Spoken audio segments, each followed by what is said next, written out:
Antes de tocar el tema o el pasaje inicial, dado que cada vez, gracias a Dios, se integran personas nuevas a la congregación, van surgiendo dudas que algunos me han externado sobre las cosas, cómo las hacemos y por qué las hacemos aquí.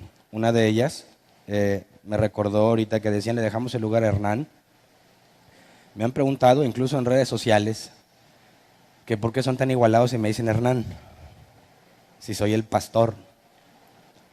Así que quiero aclararlo públicamente, que el título o la responsabilidad que Dios te puede dar no depende de cómo se dirijan a ti. Para mí, si somos hermanos, y por ejemplo yo tengo una hermana que es licenciada en veterinaria, y yo no le digo, mi hermana licenciada, ¿cómo estás? Le digo por su nombre, ¿verdad? Si somos como hermanos, no es necesario anteponer el título. Pastor Hernán, pastor licenciado Hernán, pastor anciano licenciado, etcétera, etcétera, Hernán. No tiene caso. Así que la aclaración es para que entiendas que no se trata de falta de respeto o de falta de seriedad, sino de aplicar en la práctica lo que es ser hermanos en Cristo, saber que nadie es mayor a otro entre nosotros y sin ningún problema me puedes decir Hernán. De hecho, a veces eso me gusta más. Cuando una persona me dice pastor, como que se siente cierta falta de cercanía, ¿verdad? Si tú te sientes cómodo diciéndome pastor, no hay ningún problema, ¿verdad? Si me quieres decir anciano, no lo digas en voz alta porque mucha gente no va a entender por qué anciano, ¿verdad? Entonces, en cuanto a cómo te quieras referir a mí, por mí no hay ningún problema, siempre y cuando no sea ofensivo. Segundo, ¿qué se puede hacer en la alabanza? ¿Se puede aplaudir? ¿Se puede levantar las manos? ¿Puedes llorar? Bueno, ahí nos apegamos a lo que Pablo enseña a los corintios, que todo lo que hagamos lo hagamos en orden, para que cuando entre el incrédulo no sea hecho tropezar por nosotros pensando que están locos. Entonces aplaudir, levantar las manos, llorar tiene que ser hecho claro si realmente lo sientes. Aquí no funciona eso de que, mira el hermano está así, está llorando, ha de ser muy espiritual. No juzgamos la espiritualidad por si levanta las manos o si no las levantas o si lloras o no. La Biblia enseña que la espiritualidad se determina por las cosas que haces, las obras en tu vida. Así que tú siéntete libre de hacer lo que sientas hacer, no para aparentar, no para tratar de ganchar y hacerte una imagen de cristiano. Haz lo que sientas, pero hazlo en orden, ¿verdad? De manera que nadie que entre, que no sea creyente, piense que estés loco. Entonces ahí hay libertad. Creo que esas son las principales. Ahora sabemos, y también que no es todos los domingos la alabanza, y es porque queremos dejar un mensaje en claro. Venimos a estudiar la Escritura, la palabra de Dios. Cantar lo puedes hacer todos los días en tu casa.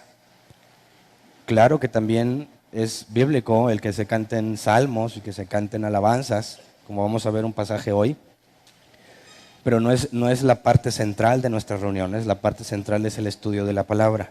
Entonces por eso el mensaje es, mira, sí cantamos y alabamos, hay personas que tienen el don de Dios para hacerlo, pero no venimos a eso necesariamente. Lo ponemos en práctica porque es algo que la Biblia enseña que es bueno, pero no somos dependientes. No creemos que la presencia baje porque cantan, ni que hay alguien aquí abriendo brecha para que el Espíritu se mueva, nada de eso.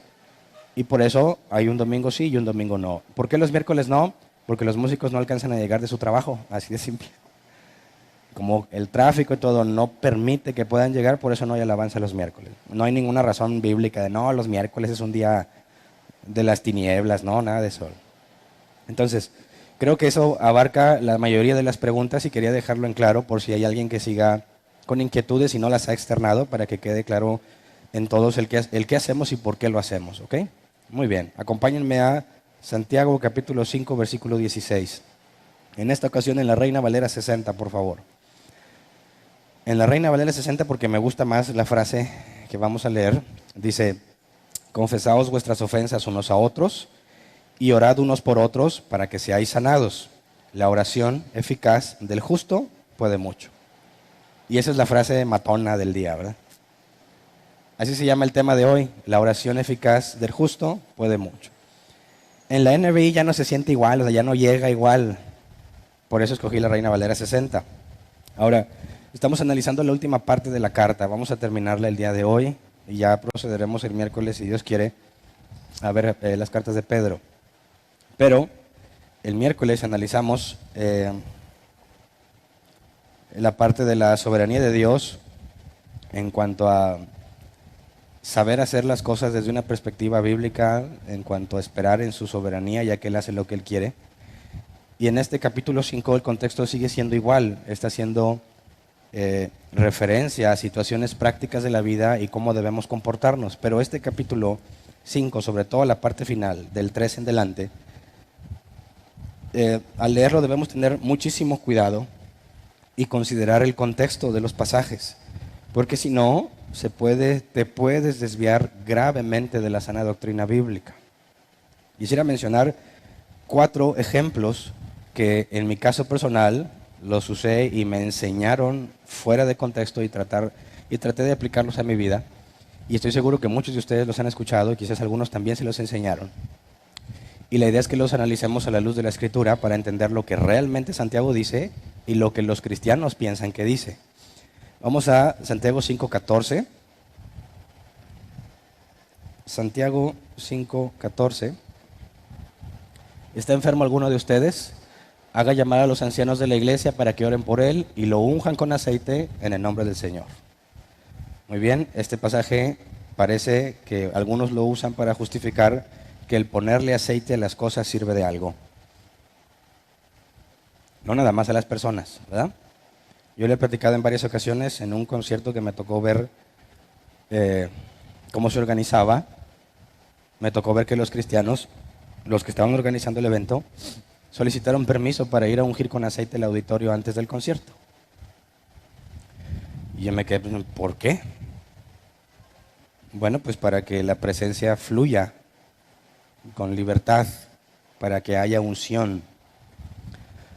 De manera que si eso es cierto, tendríamos que considerar que si Dios se quiere manifestar en ese concierto, tiene que decir, oye, pero primero échale una buena capa de aceite, si no, no me puedo mover. O Dios se va a manifestar no tanto como si le hubieras puesto aceite. Entonces le ponen a las casas. Cuando recién compras tu casa, ¿alguien fue que le pusieran aceite? A ver, para pescarlos. Sí. Y yo fui y le puse a esa. No es cierto. Y yo también, que vengan y pónganle, y ahí andan.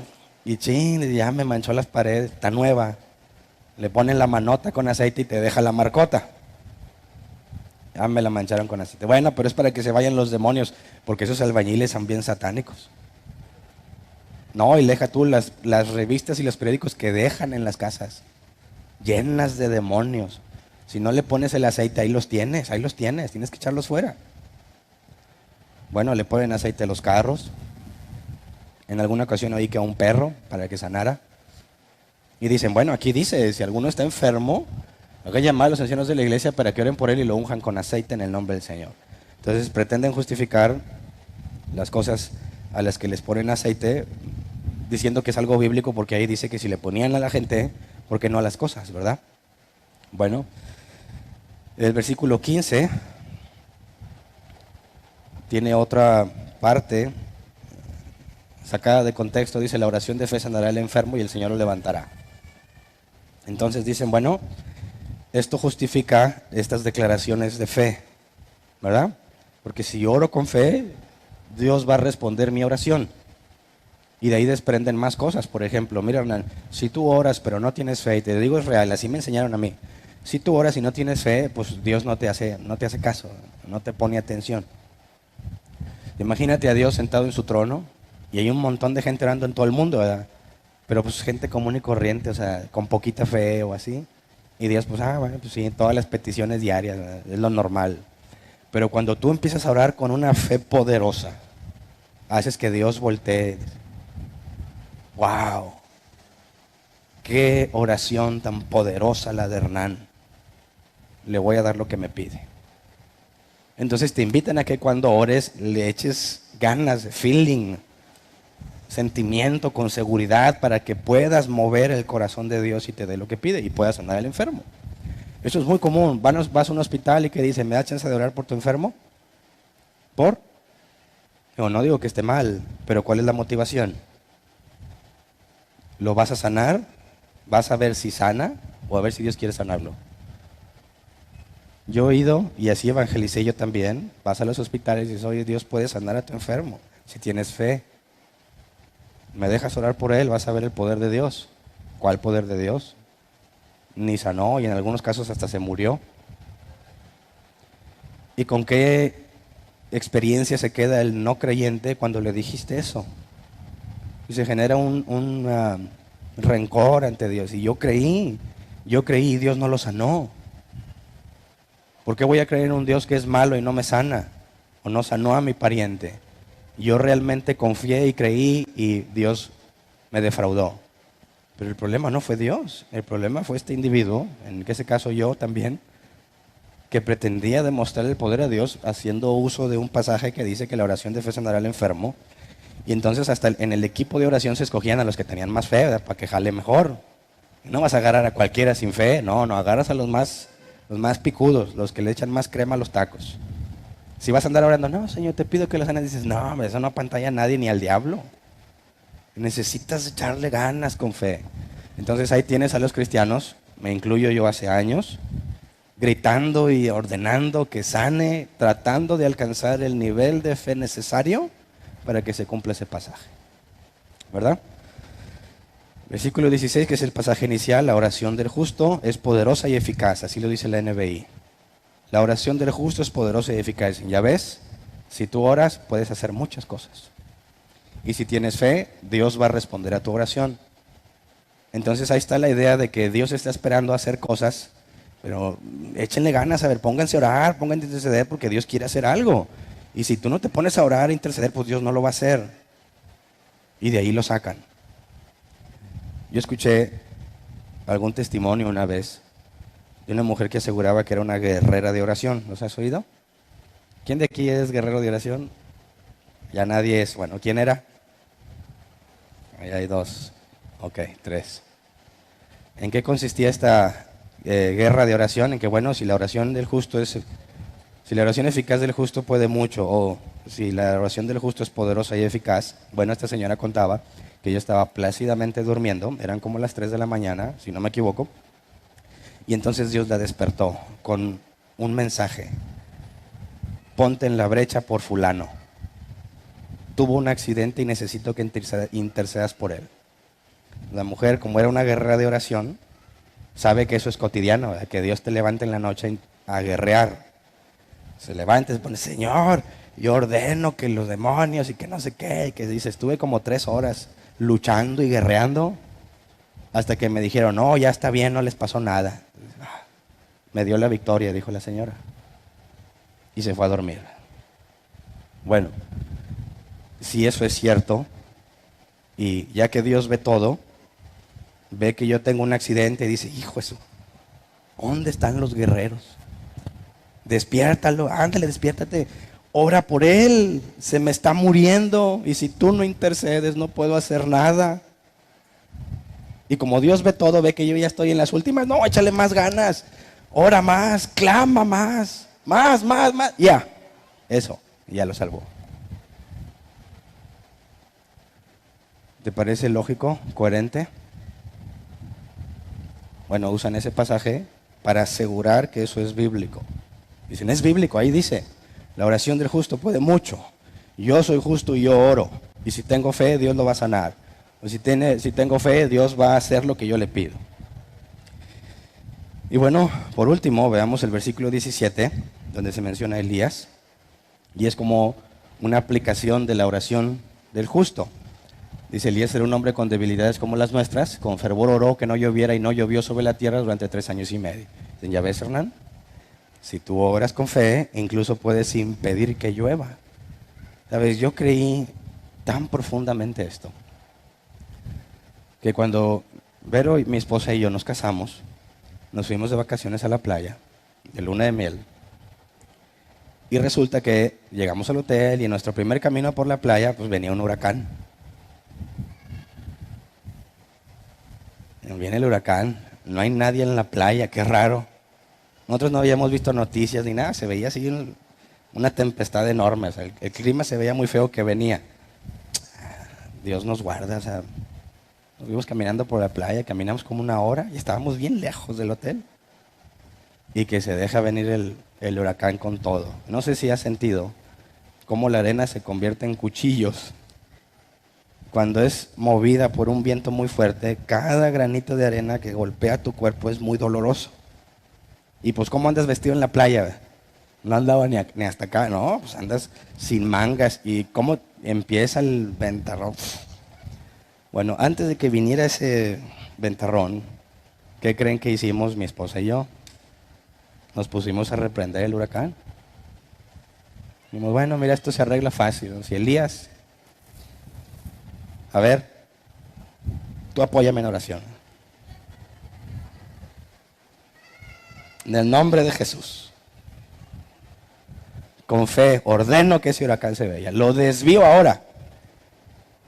Se va. No va a interrumpir nuestra luna de miel, porque soy un hijo y soy justo y pido con fe. Amén. ¿Y qué hace el que apoya? Sí, Señor. Sí, Padre. Amén. Tranquilamente nos vamos caminando y que se viene el huracán.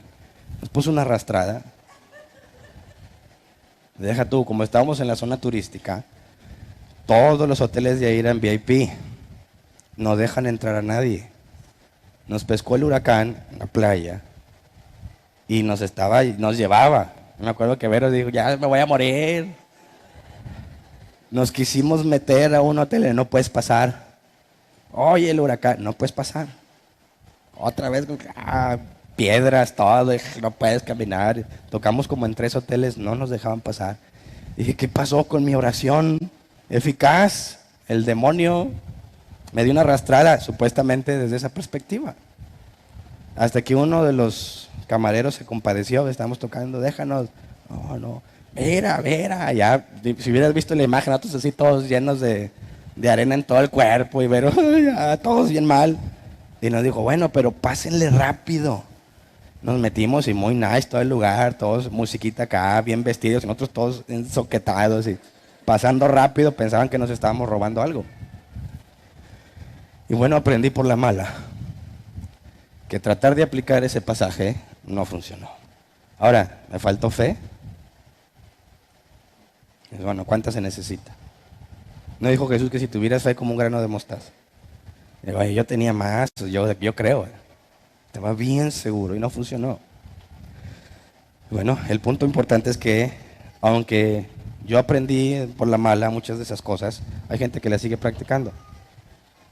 Y hay gente que sigue enseñando y asegurando que Santiago enseña que hagas eso. Entonces, de estos simples 4 pasajes, se trata de justificar a los guerreros de oración, a los sanadores, ¿verdad? Que andan haciendo milagros. Vamos allá, hizo una campaña de milagros y él llega y órale, vámonos. Milagro aquí y acá. ¿Ya vieron el milagro de la mano que creció? No, se los recomiendo. Está impactante. Les cuento brevemente. Está un señor de lado a la cámara. La cámara está para acá y este señor de lado. Dice, mira, vean cómo tiene un brazo más corto que el otro. Este es el largo. Como este no ves acá, este es el corto. Dice el predicador, ahora va a crecer el brazo. Y como dice en inglés es, in the name of Jesus. Y empieza a hacerle, y se pasa. Dice, no, alto, regresa en el nombre de Jesús, regresa. Listo, quedó sanado. Y la gente aplaudiendo. ¡Qué milagro! ¿Tú crees?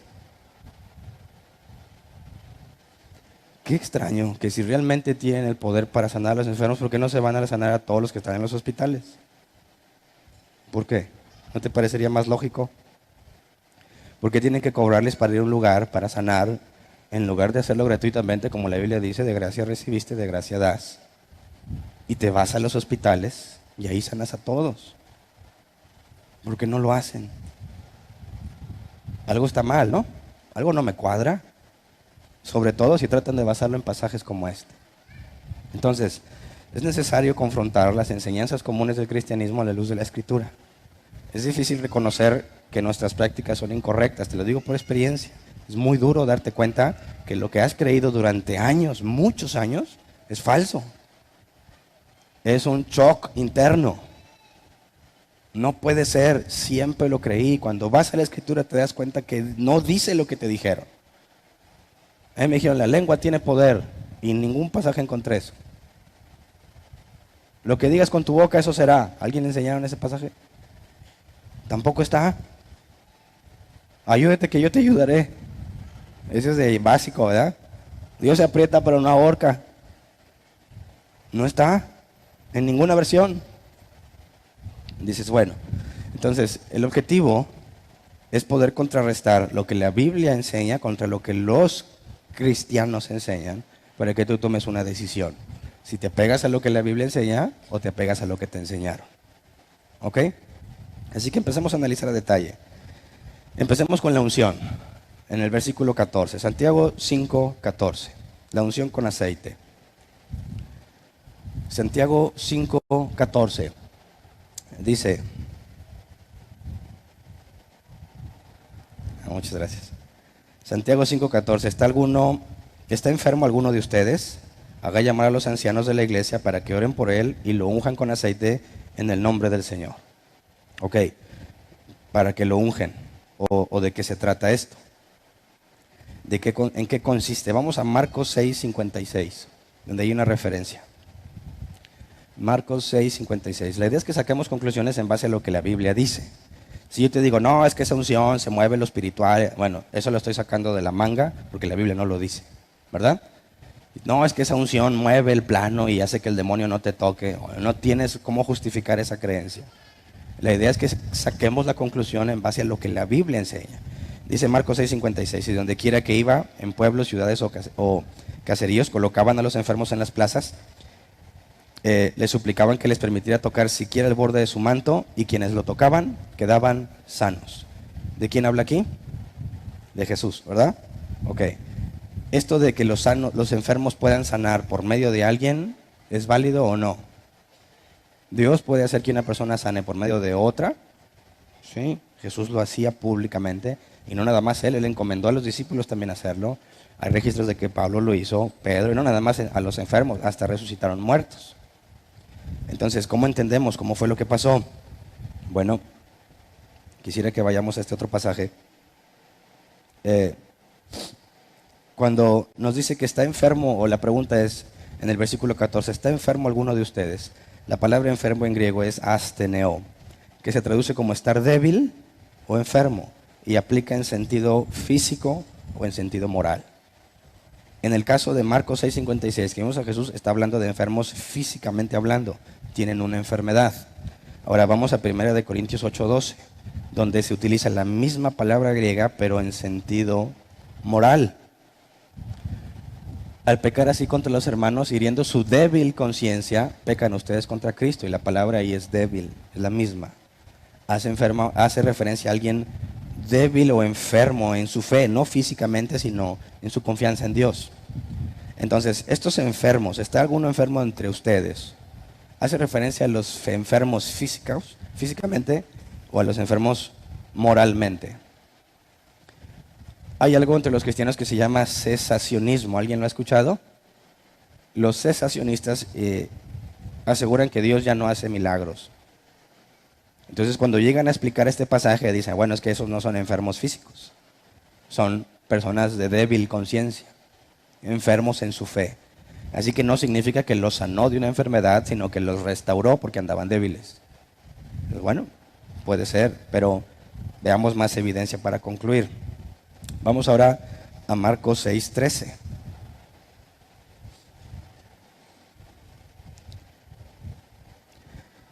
También expulsaban a muchos demonios y sanaban a muchos enfermos, ungiéndolos con aceite.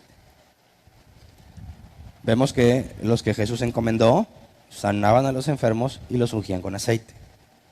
Así que si tenemos que en Santiago nos habla de ungir con aceite a los enfermos, tenemos un pasaje que habla de los enfermos físicos y que se les ponía aceite. Nunca encontramos un pasaje donde hay alguien débil en la fe y que le echa aceite para que se aliviane.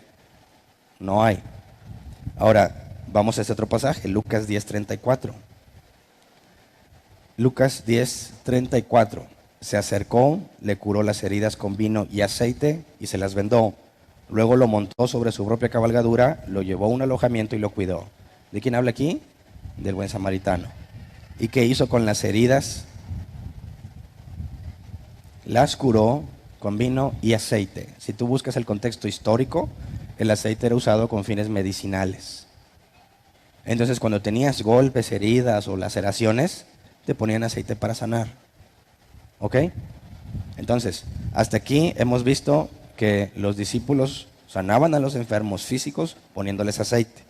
Vemos que el aceite se usaba para sanar heridas. Entonces, lo que nos está hablando Santiago, el poner aceite tendría que ver con algo físico o con algo de conciencia. Ya no tiene sentido ponerle aceite a alguien que está débil en su conciencia, porque el contexto histórico te dice que el aceite es para fines medicinales. Entonces, podríamos entender que lo que Santiago nos dice hasta ahorita, no tenemos más evidencia, podríamos decir que habla de alguien enfermo y que tiene cierta condición física que necesita cuidado. Y se le pide a los ancianos que le pongan aceite, pero el aceite es con fines medicinales. Entonces, no creo que sea congruente pensar que se hace referencia a una conciencia débil. Yo creo que es claro que habla de una enfermedad física. Ahora, dice, ¿está enfermo alguno de ustedes? Haga llamar a los ancianos de la iglesia para que oren por él y lo unjan con aceite en el nombre del Señor. Y el versículo, si te fijas, le ponen aceite, pero tienen que orar también, ¿verdad? Por eso algunos dicen, van al auditorio, que donde va a haber un evento, y le ponen aceite, pero no nomás agarran echándole el aceite, oran. Señor, pedimos que tu presencia se manifieste, que haga milagros, etcétera, etcétera. Pensando que de alguna manera Dios tiene una especie de limitante o favoritismo por las cosas embarradas de aceite. Habría que demostrar eso con la Biblia, pero bueno. Cuando dice, hagan llamar a los ancianos de la iglesia para que oren por él, quisiera que consideramos que la palabra oren es el griego prosekumai, que se traduce como intercambiar deseos. La concordancia Strong lo traduce solamente como orar. El diccionario Helf lo traduce como intercambiar deseos. ¿Por qué tan distinta la traducción? Bueno, proseukumai se compone de dos palabras, pros y eukomai. Pros es intercambiar y eukomai es desear o hacer una petición. Entonces, cuando juntas las dos palabras, no puedes traducirla como orar, porque una de esas dos es orar, es pedir. Cuando las juntas, hablas de un intercambio. Y si tú oras a Dios, estás intercambiando deseos con Dios. Por eso Jesús decía, no se haga mi voluntad, sino la tuya. Ese es el intercambio. Entonces, los ancianos van y le declaran algo cuando le ponen aceite. No, hagan llamar a los ancianos para que oren por él, para que digan, Dios, si tú quieres, sánalo, y le ponen aceite. ¿El aceite tiene que ver con la petición que están haciendo? No, porque el contexto histórico habla del aceite con fines medicinales. Entonces, lo que hacen es que ponen algo en sus heridas y le piden a Dios que haga su voluntad. Esto no tiene nada que ver con ir, a ver, en el nombre de Jesús, yo declaro que sanas, y le echas el aceite, y dices, no, ese no, tráeme el de Jerusalén. Y una vez vi como en una iglesia en la que yo me congregaba, se acabó el aceite de olivos, el bueno, el milagroso, se acabó. Y el pastor ya había dicho, pásenle a todos, y dijo, a ver, pongan unas lonas, porque va a haber una embarradera de aceite. Ahí van y ponen las lonas. Y ahora sí traigan el aceite, acá tras bambalinas, no hay. ¿Cómo que no hay? No hay. Consíguemelo. Se va uno de los sugieres corriendo a la tienda y regresa con un cártamus. Nomás encontré de ese. Échalo, échalo. Órale, ahí va a embarrar a todos. ¿Realmente él cree que hay algún poder en el aceite? Nos hace pensar a todos que sí, pero ni siquiera él lo cree. Gracias a Dios no era aceite de automóvil o algo así. Pero bueno, nos dice que la oración de fe sanará al enfermo, pero tienen que ir los ancianos. Así que, si los ancianos oran por el enfermo y le ponen aceite, ¿va a sanar? Eso lo podemos comprobar fácilmente, ¿no? Traigan un enfermo, yo soy anciano, tráigame aceite y vemos si sana. Te aseguro que en la mayoría de los casos no, si acaso alguno me sale. Digo, no estoy tan peor, ¿eh? Estoy jugando.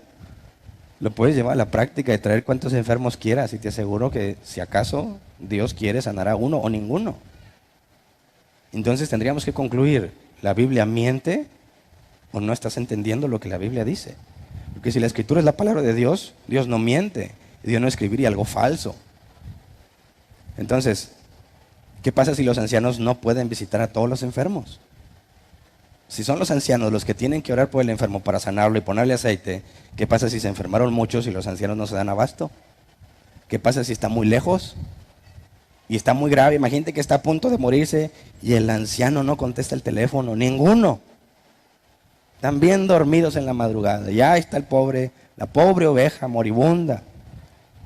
Y ni un anciano que fuera a ponerle aceite. ¿Qué le va a pasar? ¿Se va a morir? Y si se muere dirán, Dios, ¿por qué? ¿Por qué nos diste estos ancianos que no contestan su teléfono? Si hubieran contestado, no se hubiera muerto. No tiene sentido. ¿Cómo pones toda tu confianza en un grupo de personas que tienen que acudir a un lugar, echarle aceite, orar para sanarlo? Ya suena muy extraño, porque cuando haces preguntas lógicas, llegas a un absurdo. Y esa es una forma de demostrar que eso no es verdad. La verdad es lógica y coherente. Aquello que no es verdadero no tiene lógica o resultan absurdos. Entonces, ¿son los ancianos los únicos que pueden orar por los enfermos, sí o no? Contestémoslo bíblicamente. Vamos a Santiago 5:13. Santiago, en estos pocos versículos habla de 3 tipos, 3 situaciones de oración que tiene que ver con personas enfermas. No nada más en ese pasaje. Santiago 5:13. ¿Está afligido alguno entre ustedes? Que ore. ¿Está alguno de buen ánimo? Que cante alabanzas.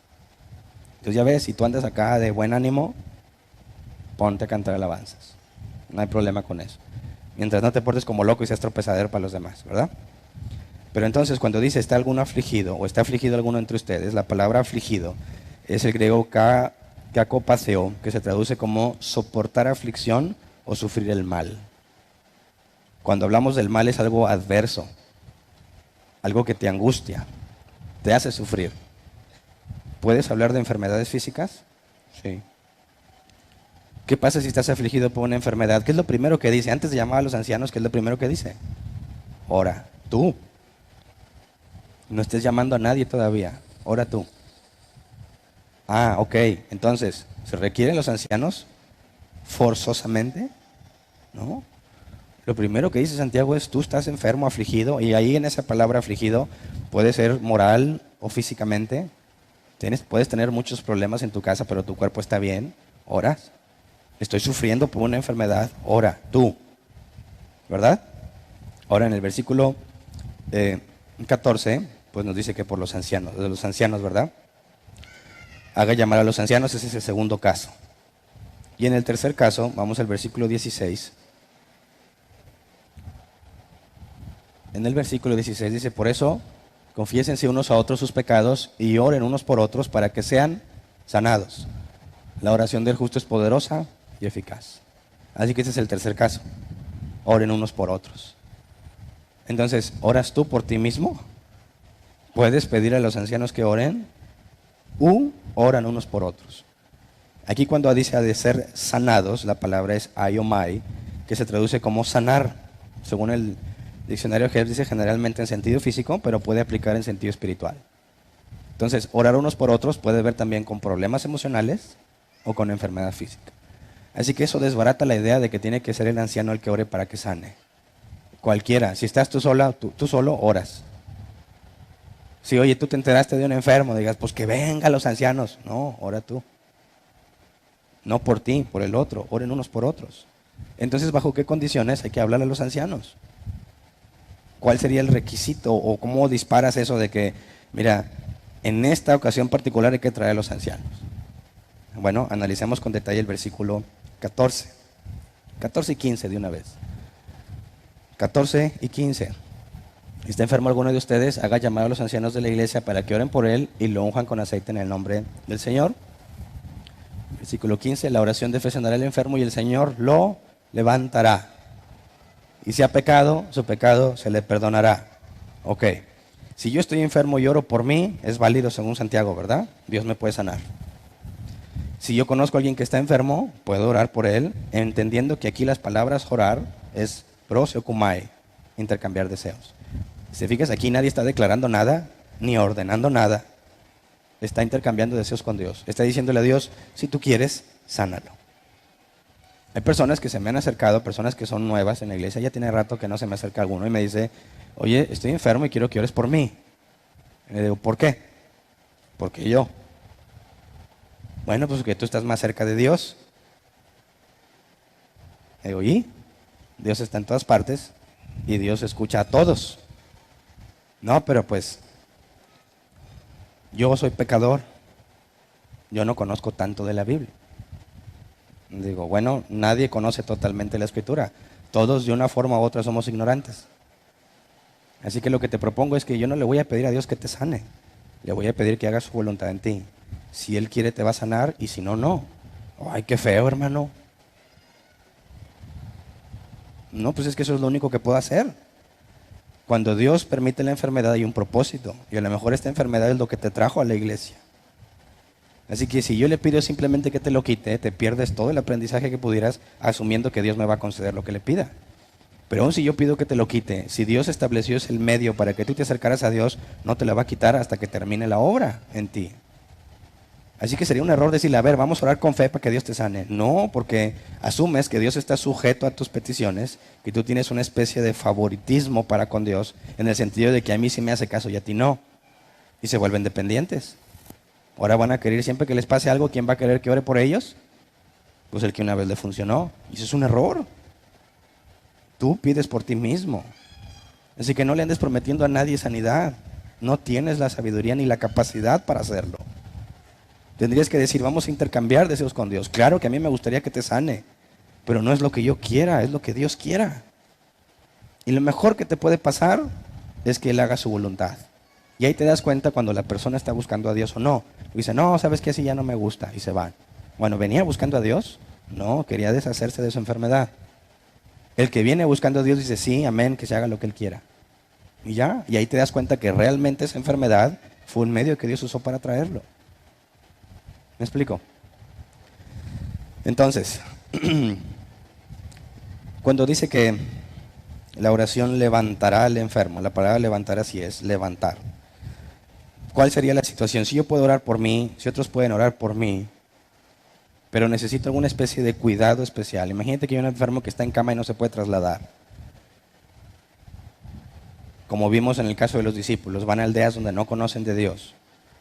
Y ellos eran los que oraban y ungían con aceite, le brindaban un cuidado al enfermo y le pedían a Dios que hiciera su voluntad sobre ellos.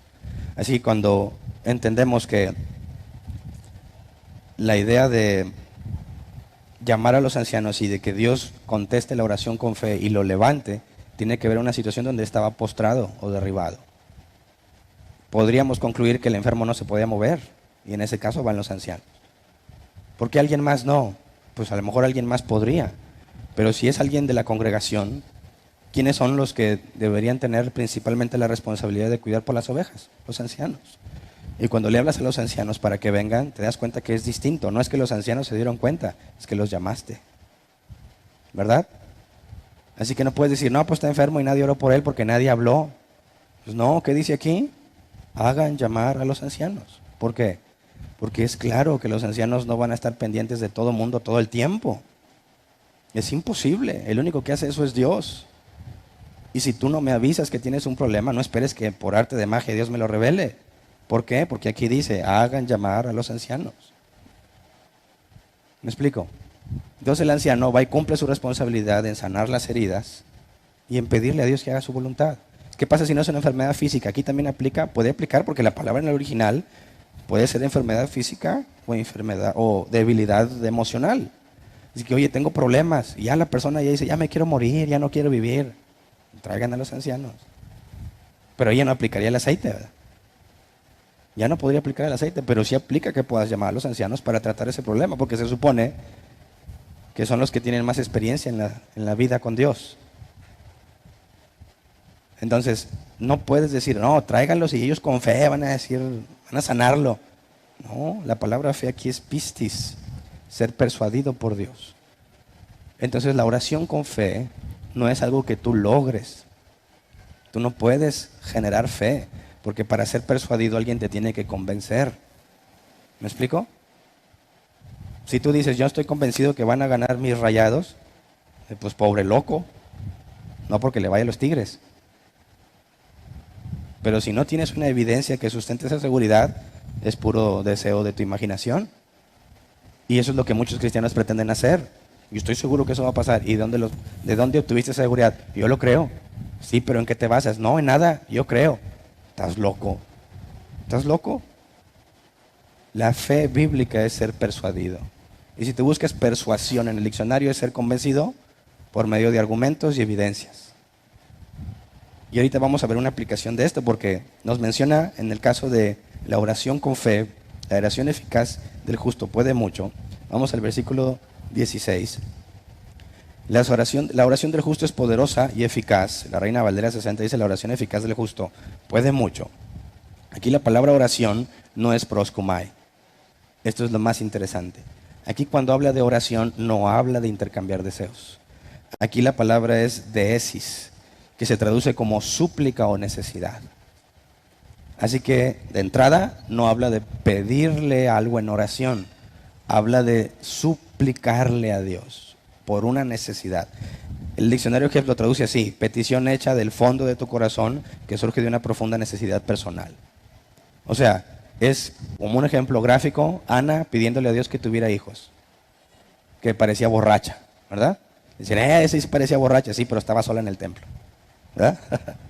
No en una reunión. Y como estaba, y me oía la boca, dijo el sacerdote: está borracha. Ya, hombre, digiere tu vino y vete a tu casa. Dice, no, es que vine a hablar con Dios. Ella sufría mucho. Ahora, cuando estás sufriendo y ya no aguantas y súplicas a Dios, yo como hijo de Cristo declaro y ordeno que como príncipe me den, y yo que es mío, y le arrebato a Satanás y me da 3 veces más. Eso no es una súplica, eso es un intento de mandar a Dios para que haga tu voluntad. Así que no dice que la oración del justo, dice que la súplica, la necesidad profunda del justo puede mucho, pero dice que es eficaz o poderosa. ¿Qué significa eso? La palabra eficaz es energeo, de donde viene energía. Y energeo se traduce como estar trabajando en sentido activo, algo que está funcionando. El diccionario Jeff lo traduce como energizar, trabajar en una situación para llevarla de una etapa a otra. Y pone un ejemplo: ¿quieres que un bombillo, un foco prenda? Le pones corriente. El ponerle corriente, eso es energeo. Estás haciendo algo para que pase. Entonces no nada más es ayúdame, no. Estás activo. Implica algo que tú haces también. Entonces no nada más es, vamos a orar porque podemos. No, implica una forma de vivir que es congruente con esa necesidad. ¿Cuántas personas, hablando de creyentes, dicen: Señor, dame hambre de tu palabra? Y puras mentiras ni quieren. 5 minutos que están orando y se están durmiendo. Señor, úsame. No vienen a la iglesia. ¿Realmente quieren que los use? Señor, úsame en las naciones. No le hablas ni a las de otra colonia. Te quieres ir a las naciones. Esa petición, por más que te revuelques y supliques, no sirve. Tiene que ser activa. Estoy haciendo algo al respecto. ¿Qué hizo Ana? ¿Se puso a llorar en su casa? No, se movió y fue al templo, porque se supone que ahí estaba la presencia de Dios. Y ahí está haciendo y moviéndose. Y después de que el sacerdote le dijo: vete a tu casa, Dios te lo va a cumplir, se fue satisfecha, se fue contenta y Dios se lo cumplió. Ahí está lo activo en la súplica. Entonces no te está hablando de que tú puedes orar y que es eficaz y poderoso. No, lo que está diciendo es que cuando tú te humillas ante Dios y le suplicas de todo corazón y te mueves en eso, te mueves en esa súplica, te activas, no estás pasivo, Dios te oye. ¿Me explico? No, mis palabras tienen poder. Mentira del diablo. No, si yo oro con fe, Dios lo va a hacer. Mentira del diablo. Yo declaro y decreto. Mentira del diablo.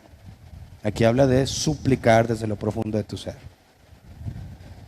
Entonces, lo interesante es que Santiago nos pone en el caso práctico que nos lleva al último punto, el caso de Elías, que llovió y detuvo la lluvia 3 años y medio, creo. Ahorita lo leemos. Y después oró y volvió a llover. Así que veamos esa parte, versículos 17 y 18. Santiago 5, 17 y 18. Elías era un hombre con debilidades como las nuestras. Con fervor oró que no lloviera, y no llovió sobre la tierra durante 3 años y medio. Volvió a orar y el cielo dio su lluvia y la tierra produjo sus frutos. Bueno, dirías, ahí está. La oración sí puede. Bueno, ¿qué es lo que hizo Elías? Aquí es cierto, dice que él oró y ya no llovió. 3 años y medio. Y luego volvió a orar y llovió. ¿Cómo te lo imaginas? Así como yo contra el huracán. ¿Eh? Ya no va a llover. En el nombre de Jesús. ¡Pum! Ahora. Para que pegue más, ¿verdad? Y ya no llovió. Y luego después de 3 años y medio, ahora viene la lluvia. Y empezó a llover. ¿Será así? Veámoslo con nuestros propios ojos. Primera de Reyes 18, 41 al 46. Primera de Reyes 18, 41 al 46.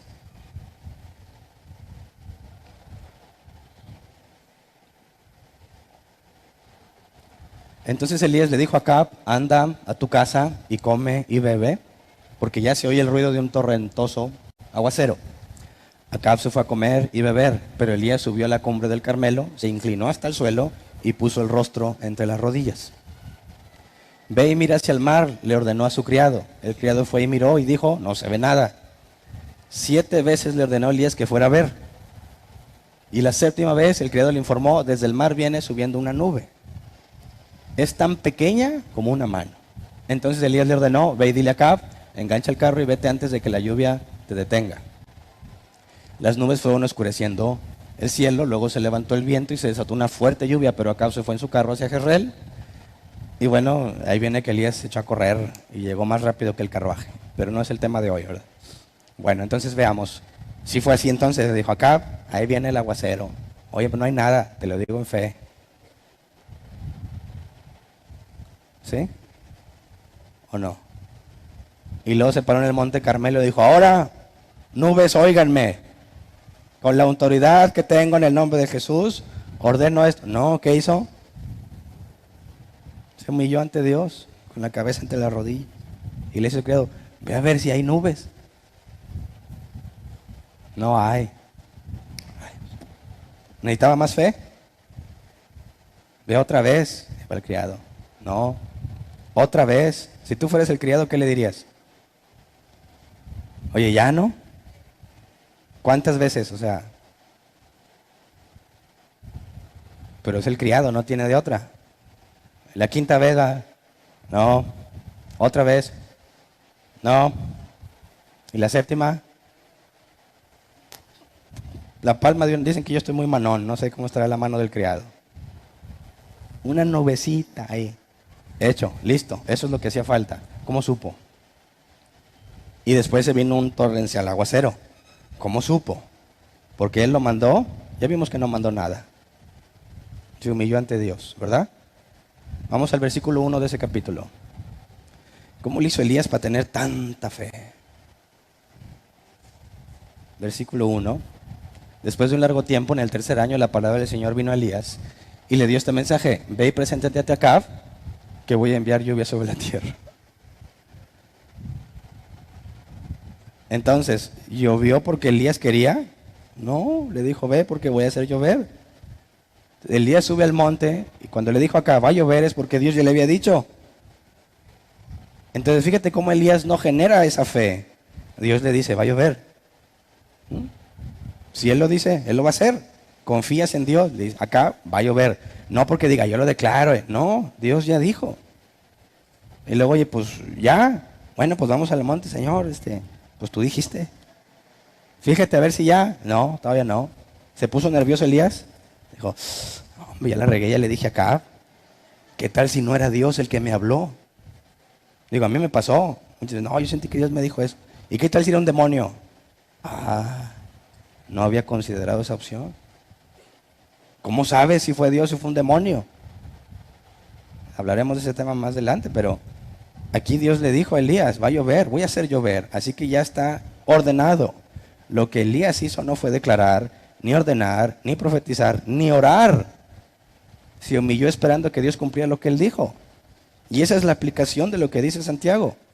La súplica profunda del justo, activa, puede mucho. No porque lo haga, sino porque Dios lo usa. ¿Verdad? Pero bueno, si yo sé que pueden decir, espera eterna, pero explícame lo del fuego. ¿No? ¿En qué momento Dios le dijo a Elías que hiciera caer fuego? jaque mate. No, leamos con cuidado. O un descender fuego del cielo. Primera de Reyes 18:24. Está en el mismo capítulo, por eso lo vemos de una vez. Porque ya andamos por ahí. Primera de Reyes 18:24. Entonces invocarán ellos el nombre de su Dios, y yo invocaré el nombre del Señor. El que responda con fuego, ese es el Dios verdadero, y todo el pueblo estuvo de acuerdo. O sea, llega Elías bien picudo, ¿verdad? ¿Hasta cuándo van a estar con ese Baal? ¿Hasta cuándo van a estar indecisos? Si Baal es Dios, síguelo a él. Si Jehová es Dios, síguelo a él. Ah, Elías, ya vas a empezar. Ah, te propongo un reto. Tú le pides a tu Dios que caiga fuego del cielo, yo le pido a mi Dios que caiga fuego del cielo, y el que lo cumpla gana. ¿Alguna vez intentaste hacer algo así? ¿No? ¿Nada más yo? Nunca intentaste decirle a un incrédulo, ¿quieres creer? Vamos a poner una prueba. ¿No? Entonces yo sí estaba bien mal. Digo, qué buena idea, ¿no? ¿Por qué no la repetimos? Cuando vienen los ateos, tu Dios no existe. Échame Primera de Reyes 18. Mira, te propongo este reto. ¿Cómo ves? ¿Te dirá el ateo que no? Va, te va a decir, órale, que caiga aquí, pero aquí. Y si yo soy picudo como Elías, dirá, bueno, pero espérate, ¿aquí quieres que caiga? Bueno, aquí échenle agua. Mucha. Tinas y tinas. Ahora sí, in the name of Jesus, que caiga el fuego. Eso no es lo que hizo Elías. Vamos a leer versículo 36 al 37. Va a empezar de dónde se le ocurrió la idea, la magnífica idea de hacer caer fuego del cielo. Dios se movió por la oración de Elías, o sea, Dios le dijo a Elías, oye, qué buena fue esa. Sí, ahora le va, yo le entro. No, fíjate lo que dice. A la hora del sacrificio vespertino, el profeta Elías dio un paso adelante y oró así. Ya habían tenido su turno los de Baal y no les funcionó, ¿verdad? Sigue Elías. Entonces, dio un paso adelante y lloró así: Señor, Dios de Abraham, de Isaac y de Israel, que todos sepan hoy que tú eres Dios en Israel y que yo soy tu siervo, y he hecho todo esto en obediencia a tu palabra. ¿Se le ocurrió a Elías? No. Dios le dijo qué es lo que tenía que hacer, porque Dios le dijo, ve, yo voy a hacer descender fuego del cielo, rétalos. No se le ocurrió a Elías, no movió el corazón de Dios por la fe que tuvo Elías. Elías simplemente está obedeciendo lo que Dios dijo. ¿Y qué pasó? Cuando ora dice, respóndeme, Señor, respóndeme, para que esta gente reconozca que tú, Señor, eres Dios y que estás convirtiendo a ti su corazón. Compara esa oración con, ahora te libero, Espíritu Santo, tócalos. ¿Tiene comparación? ¿Es lo mismo? Ahora en el nombre de Jesús, ordeno que sane. Eso es lo que está haciendo Elías. Respóndeme, Señor, respóndeme para que ellos vean que tú eres Dios. No hay ninguna orden, no hay ninguna instrucción. Dice a todos, esto, que todos sepan, que no se me ocurrió a mí. Estoy haciendo lo que Dios me dijo. Y Él se quita del juego, a que no vayan a pensar que Él fue. Respóndeme para que ellos vean que tú los estás convirtiendo a ti. Y se quita toda oportunidad de que le den la gloria a Él. Deja en evidencia que es Dios el que lo planeó y es Dios el que lo va a ejecutar. Y pasó, cayó fuego del cielo. Así que, de los puntos iniciales, que ya los recorrimos todos, repasemos. ¿Te parece que la carta a Santiago, específicamente el capítulo 5 al final, justifica que le eches aceite a todas las cosas para que Dios se mueva? Nada que ver. Ok, entonces podríamos concluir que si yo sano con fe y le pongo aceite, ¿Dios lo va a sanar? Tampoco. Bueno, los ancianos, cuando ellos oren y le pongan aceite, sí se va a sanar. Tampoco. ¿Solo ellos pueden orar? Tampoco. Tú puedes orar por ti mismo. En el caso que ya no puedes contigo mismo, no te puedes ni levantar, notifica a los ancianos para que hagan su chamba. ¿Verdad? Ok. La oración eficaz del justo puede mucho. ¿Eso justifica que yo puedo ordenar y pedir y Dios lo va a hacer? Claro que no. No tiene ningún sentido decir eso. Ya demostramos que habla de una súplica. ¿Y qué tal de Elías? Era un hombre que dijo, no llueve y ahora llueve como él quiso. No. Dejó en claro que humillado ante Dios, aún en público, dejó en claro que era Dios el que tenía todo el crédito en cuanto a la planeación y la ejecución de lo que pasó. Entonces, que no le digan, que no le cuenten, no le creas a toda persona que se sube y hace mucho show, grita y canta y sopla y te echa cosas. Tiene que hacer eso porque lo que dice es falso y tiene que buscar la forma de convencerte. Y como no puede usar la escritura, tiene que usar cosas externas que te apantallen. Y deja tú, lo peor es que no son los cristianos los únicos, ni los primeros. Las brujas y hechiceras llevan haciéndolo durante siglos. Ahora los cristianos salen con que ese es el mover de Dios. No manches, se piratearon a las brujas. Es una vil copia chafa. Es brujería si tú practicas esas cosas. Bíblicamente hablando es idolatría. Entonces terminemos con el saludo afectuoso de Santiago a despedirse. El que lee entienda. Vamos a leer Santiago 5, 18 al 19. Santiago 5, 18 al 19. Ese no es. Sí, volvió a orar y el cielo dio su lluvia y la tierra produjo sus frutos. Hermanos míos, si alguno de ustedes se extravía de la verdad y otro lo hace volver a ella, siguiente pasaje, debería haber sido del 19 al 20. Recuerden que quien hace volver a un pecador de su extravío, lo salvará de la muerte y cubrirá muchísimos pecados. Y esto es interesante. Es una exhortación final y ahí se despide, ya no dijo nada más. No dijo salúdame a fulana ni a sutana ni espero que estén bien. No, ahí acabó, simple. Quisiera que nada más consideráramos esto. Hermanos míos, si alguno de ustedes se extravía de la verdad y otro le hace volver a ella, ¿quién puede ser ese otro? Supongamos un creyente que se desvía de la doctrina correcta. ¿Le puede pasar a los creyentes? Claro. Si son negligentes en el estudio de la Escritura, son presas fáciles. Son presas fáciles para los falsos maestros. Porque no tienen ni cómo defenderse ni cómo comparar lo que les dicen con la Escritura. Entonces se van. Ok. El pastor, los ancianos tienen que ir por él. ¿Sí? ¿Nada más ellos? No, cualquier otro. Eso deposita una enorme responsabilidad en cada uno de los miembros de la iglesia. ¿Verdad?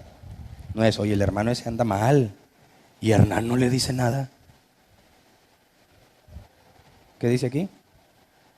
Si alguno anda extraviado y otro le hace volver, ha librado de la muerte y ha cubrido multitud de pecados. Cubrir el pecado es el perdón de Dios, ¿verdad?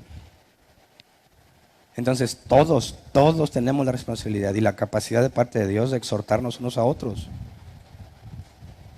No nos volvamos una iglesia dependiente de los líderes.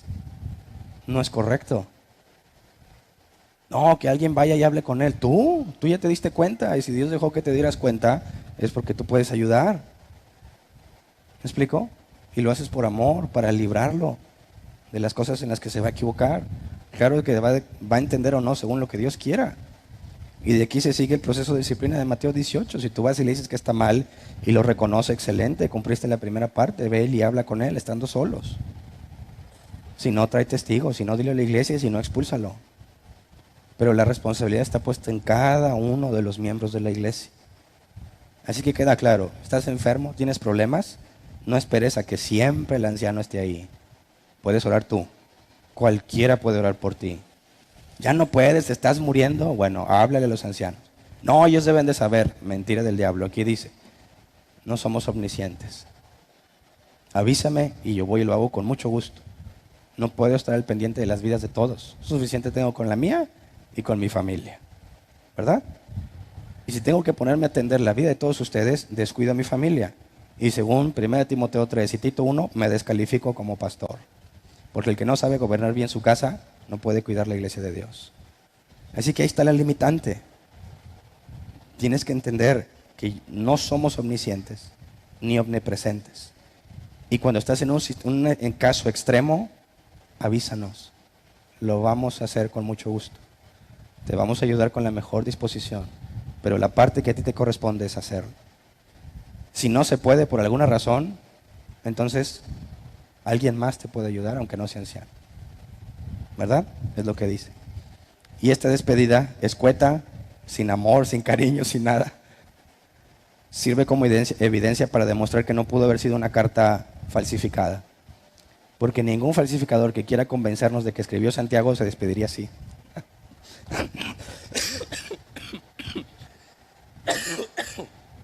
Perdón, ya lo había profetizado, ¿eh? Gracias. Entonces, terminamos la carta de Santiago y esta parte final quisiera que reconsideres lo que has aprendido, lo que tú crees que era cierto, lo que te enseñaron y que todo lo sometas a la luz de la Escritura. Oye, pero me lo enseñó el hermano, siervo, pastor, poderoso, fulano de tal. ¿Y? Si no está en la Escritura, deséchalo. Oye, pero hace milagros. Sí, hace milagros y sana a los enfermos. Te recuerdo lo que siempre les recuerdo. Jesús dijo, en aquel día me dirán, Señor, Señor, en tu nombre hicimos milagros. Y Jesús les va a decir, apartados de mí, hacedores de maldad.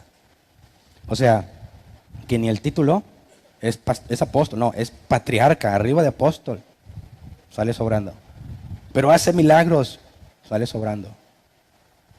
Es la doctrina la que lo identifica. Si Dios lo envió, su enseñanza es de acuerdo a la Escritura. Si su enseñanza no es de acuerdo a la Escritura, es imposible que Dios lo haya enviado a hablar. Porque Dios no se desdice ni se contradice. Vamos a ponernos de pie, vamos a orar.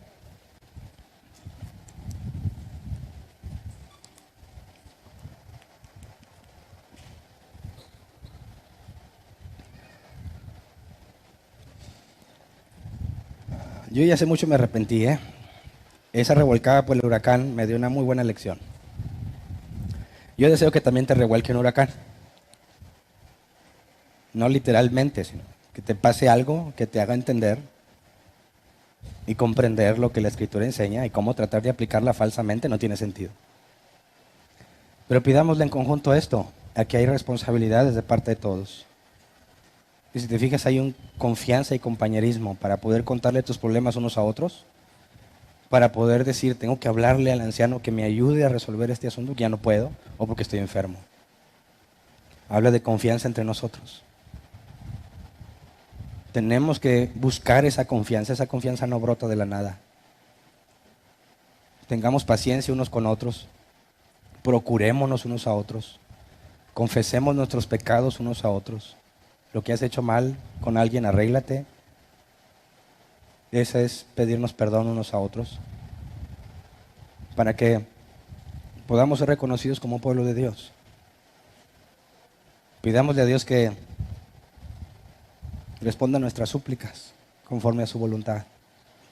Y si en alguna vez tú te jactaste de autoridad y quisiste mandarle al Espíritu Santo, mandar a Dios, mandar milagros, mandar señales, declarar, profetizar, decretar, todo ese tipo de cosas, arrepiéntete. Arrepiéntete de todo corazón y no vuelvas a hacerlo, porque la Escritura claramente está en contra de esas prácticas. Así que oremos. Señor, gracias por tu enorme misericordia, porque me cuento entre ellos, algunos de los que están aquí fueron o son todavía ese tipo de gente que pretende darte órdenes o pretende demandar cosas de ti o de lo espiritual, que pretende convertir a los no creyentes mostrándoles supuestamente un poder o sanidades. Perdónanos por toda la falsa doctrina que enseñamos, que la creíamos, estábamos seguros y resultó que habíamos sido engañados y que por ser negligentes, como tú lo sabes bien, por ser negligentes, fuimos indefensos y lo recibimos y lo hicimos con gusto y con agrado y voluntariamente hicimos lo malo. Gracias porque tu misericordia nos saca de esa ignorancia. Gracias porque si no fuera por ti no podríamos aprender lo que la Escritura realmente enseña, porque tu palabra dice que tu Espíritu Santo nos enseña todas las cosas. Así que, Señor, a los que has sacado del error, como me sacaste a mí, consérvanos en la doctrina bíblica, en las enseñanzas de Jesús y de los apóstoles, en lo que la Escritura claramente enseña y pide y demanda. Y si alguno entre nosotros aún sigue practicándola, Señor, concédele de tu misericordia. Te pedimos que le abras los ojos de su entendimiento para que pueda ver la realidad y sea parte del falso evangelio que profesa. Señor, que conforme a tu misericordia, aún los que no están aquí, los que nos oyen por medio de videos o audios, concédele según tu misericordia abrirles el entendimiento para que comprendan lo que dices realmente en tu Escritura. Porque esa es la señal del verdadero Hijo de Dios, que es enseñado por el Espíritu Santo. Así que, Señor, te pedimos también que nos hagas entre nosotros verdaderos hermanos en Cristo, que podamos entender nuestros limitantes como personas humanas falibles y que podamos tenernos paciencia unos a otros cuando nos equivoquemos, que podemos avanzar en un grado de confianza cada vez mayor entre nosotros para que nos confesemos nuestros pecados unos a otros, para que oremos unos por otros y para que también cuando aplique confiemos en que tú puedes usar a los ancianos de la iglesia para pastorear. De antemano, Señor, que tu nombre sea glorificado y que todo lo que hagamos, en nada la gloria sea nuestra, sino que siempre el crédito sea tuyo. Gracias. Amén. Pueden sentarse. Pasemos a la sección de preguntas. Si nos visitas por primera vez, la sección de preguntas tiene el objetivo de que si yo dije algo que no te quedó claro, puedas levantar tu mano, te llevan el micrófono y puedas preguntarlo para que no te lleves la duda. El objetivo es aclarar y a la vez me das la oportunidad de que si no explique algo con claridad, pueda aclararlo. ¿Okay? Las preguntas tienen que ver con el tema. Si quieres tratar otros temas, con toda confianza te puedes acercar al final y nos ponemos de acuerdo para hablarlo. Pero las preguntas en este momento tienen que ser relativas a lo que acabamos de estudiar. ¿Alguien tiene una pregunta? Levante su mano, por favor, y le llevan el micrófono nuestros edecanes. Aquí hay una.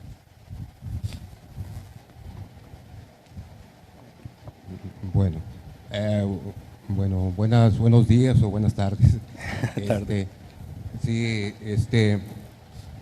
Sí, al último, que fue siempre, porque pues bíblicamente mencionaste dos maneras, dos formas, ¿verdad? La humana, que actualmente es muy vista, ¿verdad? Decreto de esto y todo como según el ser humano piensa, ¿verdad? Sí. Y no conforme debe de ser, hablando acerca de la súplica. ¿Entiendes? Y lo dejaste claro, porque yo escuché las dos versiones. Okay. O sea, si es aplicable todo esto. Sí. O sea, todavía sigue siendo, ¿verdad? Sí, yo me moví en esto y lo sigo practicando, pero nunca de esa manera. Qué bueno. Activa, ¿verdad? Sí, o sea, porque también es bueno seguir diciendo, ¿sabes qué? Esto así es. Sí. Puedes orar, y no solamente el pastor, sino tú mismo, y enfrentar esa situación. Y yo lo predico porque yo lo viví en mi propia experiencia, ¿verdad? La sanidad, yo fui sano de parte de Dios, en base a la oración. Okay. O sea, no mis riñones, o sea, tenía con problemas mis riñones. Mi hijo que está aquí igualmente, él pues nació con sus pulmones inmaduros y a través de una oración en humildad, en aflicción, clamamos, ¿verdad? Y hemos visto siempre la mano de Dios, que Dios viene. Ahora, en el capítulo anterior hablamos de la soberanía de Dios. ¿Sí? Hay cosas que lógicamente nos parece, bueno, ¿por qué? Si Dios dice, bueno, Dios es soberano. Si no te quiere sanar, no te sana. Exactamente. Y así como recibí muchas respuestas, lógicamente también hubo oración. Uno siempre desea eso, ¿verdad? Que el enfermo sane. Pero siempre que se haga la voluntad de Dios. Okay. Muy bien. Tuve una experiencia hace poco muy triste, muy dolorosa a mí, que me dolió mucho, ¿verdad? Perdimos a un sobrino. La oración era para que Dios sanara a mi sobrino. Y pues con toda la fe, ¿verdad? Igualmente que se hiciera la voluntad de Dios. No se hizo la voluntad de Dios dejándonos a nuestro sobrino. La voluntad de Dios fue pues, que partiera, ¿verdad? Bueno, en sí se hizo la voluntad de Dios, pero no se hizo lo que nosotros deseábamos. Ah, ok. Pero entonces, ahí hay una pequeña aclaración. Entonces no era fe. Bueno, estábamos intercambiando. Esperanzas. Estábamos intercambiando, lógicamente. Tenía una enfermedad, pues que no, ya no había, ya no había respuesta de los médicos hacia él, ¿verdad? Y siempre con la confianza, pues en base a las experiencias que hemos tenido, ¿verdad? Bueno, en cada situación siempre ha habido una experiencia diferente. Y en esa experiencia yo pude entender claramente eso, ¿verdad? O sea, no siempre las cosas son como uno las desea, ¿entiendes? Y entender siempre que se haga tu voluntad. La voluntad de Dios fue no dejar al pequeño, ¿verdad? Ujú. Y después de ahí pasaron días y yo pude entender, nos dio una lección muy buena a mi familia y a mí, porque todos como familia, mis hijas, mis hijos, mi esposa, estábamos unidos en esa petición. No fue, pero sí entendimos el propósito de Dios de esto, y gracias a Dios fue un refrigerio para nosotros para asimilar lo que había pasado. Okay. Eso fue hace unos 3, 4 años atrás. Y de ahí para acá, bueno, la confianza sigue estando en esto, en la fe, la salud, ¿verdad? La sanidad a través de la oración. Por eso yo decía, bueno, es una cosa u otra. No, el problema es que se ha malentendido esto y lo hemos llevado a degradarlo, ¿verdad? Como eso que decías tú de ungir las bancas, de ungir los salones, oye, son cosas ya ridículas, ¿verdad? Y lo siguen haciendo. Sí. O sea, ¿con qué autoridad tú haces eso? O sea, si bíblicamente es contrario a Dios. Simplemente mi comentario era o sea, esto todavía sigue funcionando siempre y cuando, ¿entiendes? Se haga conforme a la palabra de Dios. Sí, yo estoy de acuerdo. Qué bueno que esa pregunta me da la oportunidad de aclararlo. Yo no me considero cesacionista. Yo considero que Dios puede hacer milagros todavía, si Él quiere. Y lo digo porque mi hermana con cáncer, Dios la sanó. Amén. En mi vida personal hemos visto que cuando a veces mis hijos estaban muy malos, no teníamos dinero para medicinas, oramos y Dios los sanó. Hay veces en las que yo estoy muy malo y ya no aguanto y le digo a mi esposa, ya, ora por mí. O sea, yo ya oré y no se me quita, y cuando ora se me quita. No siempre. Muchas veces es por medio de la medicina. Yo tenía me detectaron más de 106 alergias. Quizás había más, pero no me habían hecho más exámenes. Y un buen día Dios me dijo, pasa al frente y te voy a sanar, y me sanó. Nadie oró por mí, nadie pasó nada, y se acabó el problema de las alergias. Entonces yo tengo evidencia en mi vida, en la vida de mi familia, que Dios sigue haciendo milagros. Pero sí estoy en total desacuerdo de que seas tú quien los genere, o tu fe, o tu orden, o el aceite. Eso no tiene nada que ver. Cuando oramos con fe, nuestra fe, confianza y persuasión está no en que voy a sanar, sino en que Dios va a hacer su voluntad. Amén. Sí, ese era el comentario únicamente, porque, o sea, de antemano sí es correcto, ¿verdad? Las formas que toma ahora el ser humano, ¿verdad? O los líderes espirituales para llevar a cabo esto, ¿verdad? Muy bien. Amén. Gracias. ¿Alguien más? Acá.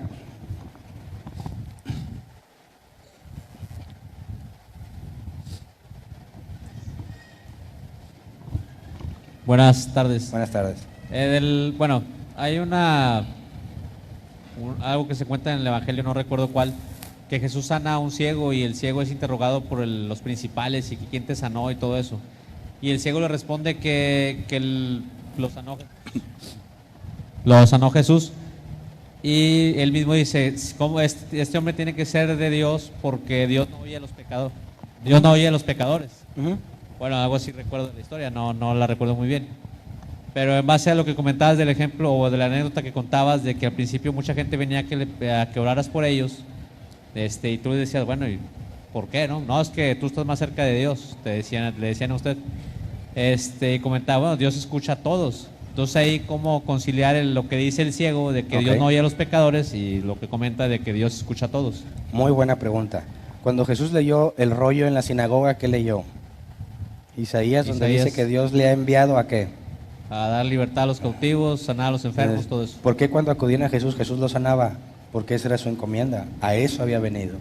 Por eso se enfocaba en enfermos y en todo, porque ese era el objetivo de Jesús. En mi caso, no, Dios no me ha dicho nada.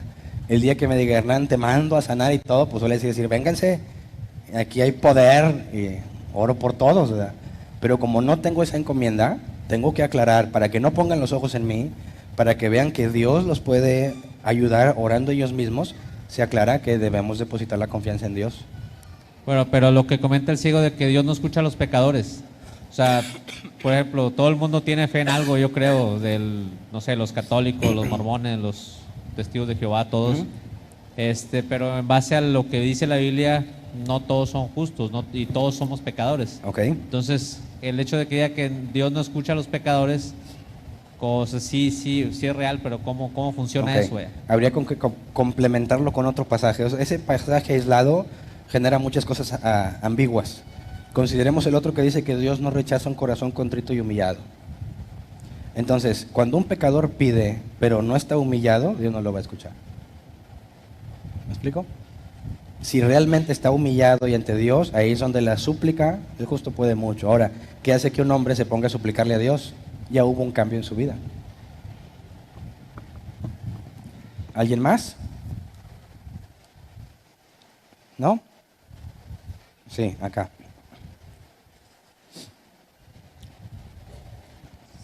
Buenas tardes. Buenas En el tardes. versículo 15 y en el 20 habla de los pecados, que si hubieran cometido pecados serán perdonados. Ok.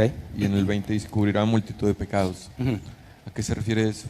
Bueno, algunas enfermedades sí pueden estar asociadas a un acto pecaminoso. Si hubiese cometido pecado también le será perdonado, porque si está enfermo por haber pecado, como un proceso de disciplina, cuando Dios lo sana, implica que sus pecados fueron perdonados. Ves que Dios ha levantado la disciplina que tenía. En el último pasaje habla de hacerlo volver de los malos caminos. Cubrirá multitud de pecados. No se trata de que yo estoy cubriéndole sus pecados, ¿verdad? Sino que el efecto de alguien que se arrepiente y regresa implica que sus pecados son cubiertos. Hace referencia a lo mismo en el sentido de que una persona que se desvía regrese tiene que ver con que Dios lo perdonó. Si una persona estaba enferma y sana y resulta que esa enfermedad era consecuencia de un pecado, implica que Dios lo perdonó. Pero no todas las enfermedades son a causa de pecado. Gracias. Buenas tardes. Buenas tardes. Bueno, mi pregunta es en por qué ungían con aceite para, por ejemplo, aquí dice, llamen a los ancianos a la iglesia y oren por él, ungiéndole con aceite en el nombre del Señor. Okay, Y sí. en Marcos 6:13 dice, y echaban fuera muchos demonios y ungían con aceite a muchos enfermos y los sanaban. ¿Qué papel toma el aceite? Ok, lo vimos en Lucas, ya no me acuerdo bien el capítulo, en la historia o la parábola del buen samaritano, dice Lucas que Jesús dijo que lo levantó, curó sus heridas con vino y aceite. Si tú checas el contexto histórico, ¿para qué se usaba el aceite? Tenía muchos usos, pero estaba muy enfocado al uso medicinal. Entonces, a la luz de la escritura, ungir con aceite a los enfermos implica que tenían algún tipo de herida o laceraciones en la piel, que al aplicarle el aceite tenía fines medicinales. Es la única referencia que tenemos de qué relación tiene el aceite con los enfermos. Así que no implica, bíblicamente hablando, de algo espiritual o cosas así, porque se nos da el contexto claramente. ¿Alguien más? Muy bien, cerramos la sección de preguntas.